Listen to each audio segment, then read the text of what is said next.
दिसंबर 2014 की सर्द रात थी। भोपाल की सड़कों पर कोहरा छाया था और हवाएं हड्डियों को चीर रही थीं। अनन्या अपनी नीली स्वेटर और चश्मे वाली सादगी भरी शैली में कॉलेज की लाइब्रेरी में किताबों में डूबी थी।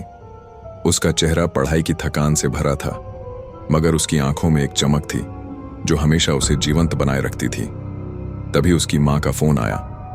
उनकी आवाज में घबराहट थी, जैसे कोई भयानक खबर गले में अटक गई हो।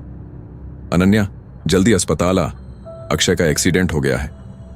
अक्षय, उसका छोटा भाई, जिसकी काली जैकेट और बेफिक्र मुस्कान उसकी बागी छवि को बयां करती थी, एक कार से टकराकर गंभीर हालत में था। अनन्या का दिल धड़कने लगा। उसने किताबें मेज पर छोड़ दी और पास के अस्पताल की ओर भागी।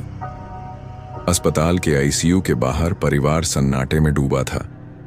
अनन्या की मां की आंखें आंसुओं से भरी थीं और पिता चुपचाप दीवार को घूर रहे थे, जैसे उम्मीद और डर के बीच झूल रहे हों। अक्षय, जो हमेशा हंसी मजाक में डूबा रहता था, जिंदगी और मौत के बीच जूझ रहा था। उसकी दर्द भरी चीखें गलियारों में गूंज रही थीं, मानो उसकी रूह को कोई निचोड़ रहा हो। घंटों बाद डॉक्टर बाहर आए।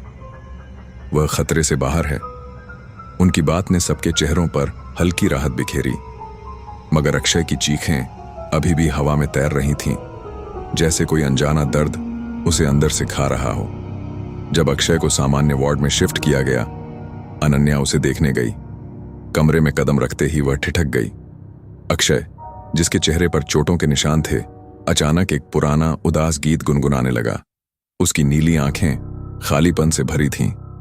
अनन्या हल्की मुस्कान के साथ उसके बगल की कुर्सी पर बैठ गई, मगर उसका दिल बेचैन था। अक्षय, तुझे क्या हुआ था? एक्सीडेंट कैसे हुआ? उसने पूछा। अक्षय खामोश रहा, जैसे उसे कुछ याद ही ना हो। अचानक वह बिस्तर से उठा और लंगड़ाते हुए खिड़की की ओर चला। अक्षय, रुक, क्या कर रहा है? अनन्या की आवाज में घबराहट थी।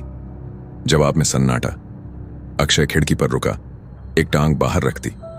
उसने पीछे मुड़कर मुस्कुराया, मगर उसका चेहरा वह अक्षय नहीं था। उसकी मुस्कान ठंडी थी, आंखें अनजानी, जैसे कोई और उसमें समा गया हो। अनन्या का दिल जोर से धड़कने लगा।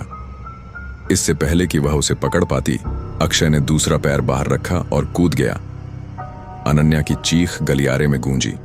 उसने दरवाजा खोलकर सबको बुलाया, मगर कमरे में पहुंचकर वह स्तब्ध रह गई। अक्षय खिड़की पर खड़ा था, जैसे कुछ हुआ ही ना हो। ये क्या था? अनन्या की आवाज कांप रही थी। अक्षय की आवाज बदल गई, गहरी, अजनबी। वह झटपटाने लगा, खाली हवा में किसी को देखकर बड़बड़ाने लगा। वो मुझे मार देगी अगर मैं यहां रुका तो। उसकी नीली आंखें अंधेरे में चमक रही थीं, मानो कोई और उसे कंट्रोल कर रहा हो। डॉक्टरों ने इंजेक्शन दिए, मगर अक्षय की बेचैनी बढ़ती गई।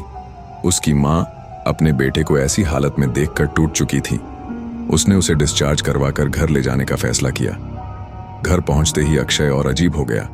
वह घंटों खिड़की के बाहर बैठकर हंसता और रोता, कहता, मैं नहीं हंस रहा, शालिनी हंस रही है। अनन्या ने डरते हुए पूछा, शालिनी कौन है? अक्षय ने फुसफुसाया, वो जो मेरे साथ आई है। परिवार डर के साए में डूब गया। आधी रात अनन्या की नींद टूटी। उसे अपने पैरों पर ठंडे हड्डी जैसे हाथ महसूस हुए। कोई रस्सी बांध रहा था। उसने देखा, अक्षय। उसकी आंखें लाल हो चुकी थीं, चेहरा भयानक। वह अनन्या के बगल में लेट गया, उसे घूरने लगा। तूने उसे देखा? उसने फुसफुसाया। अनन्या ने चीखने की कोशिश की, मगर उसने उसके बाल पकड़कर जोर से खींचे। दर्द से उसकी आंखें बंद हो गईं। जब खुली, अक्षय गायब था और उसके पैर खुले थे, मगर बगल में एक औरत लेटी थी, ठंडी पीली अनजानी, जिसकी आंखें खाली थीं। अनन्या की चीख ने घर जगा दिया। परिवार छत की ओर भागा, जहां अक्षय अकेले बड़बड़ा रहा था। अनन्या और माता पिता को देखकर वह हंसा। शालिनी से मिली? उसकी आवाज में ठंडक थी। फिर गुस्से में उसने अनन्या को बालों से पकड़कर हवा में उठा लिया। पिता ने उसे रोकने की कोशिश की, मगर अक्षय ने उन्हें धक्का दे दिया। अचानक वह चीख कर बेहोश हो गया। सुबह एक स्थानीय पंडित को बुलाया गया। उसकी गहरी आंखों में पुरानी आत्माओं का ज्ञान था। एक्सीडेंट वाली जगह से एक औरत, शालिनी, अक्षय के साथ आई है, उसने कहा। धूप और मंत्रों की गूंज के बीच पूजा हुई। अक्षय का शरीर कांपा, फिर शांत हुआ। पंडित ने घोषणा की कि आत्मा मुक्त हो गई। अक्षय को दोबारा अस्पताल में भर्ती किया गया, मगर उसकी अजीब हरकतें, खाली कोनों में फुसफुसाहट, रात में बड़बड़ाना पूरी तरह बंद न हुई। परिवार डर और थकान से टूट चुका एक नए शहर में शिफ्ट हुआ। नए घर की शांति में अक्षय धीरे धीरे ठीक हुआ। उसकी नीली आंखों में फिर से चमक लौटी और उसकी मुस्कान फिर से बेफिक्र हो गई। मगर अनन्या के दिल में उस रात का साया हमेशा रहा। हर बार जब वह खिड़की के पास से गुजरती, उसे लगता कि कोई उसे देख रहा है। यह कहानी एक चेतावनी बनकर रह गई, कुछ अनजाने सच जो जिंदगी को हमेशा के लिए बदल सकते हैं, हमेशा साए की तरह पीछा करते हैं। दोस्तों, अगर आपको कहानी पसंद आई हो तो वीडियो को लाइक करें, और हमारे चैनल पर नए हैं तो चैनल को सब्सक्राइब करें। और इसी तरह की हॉरर कहानी देखने के लिए हमारी एक हॉरर प्लेलिस्ट बनी हुई है, उसको चेक करें। जल्दी मिलते हैं एक नई कहानी में। तब तक अपना ख्याल रखें। धन्यवाद।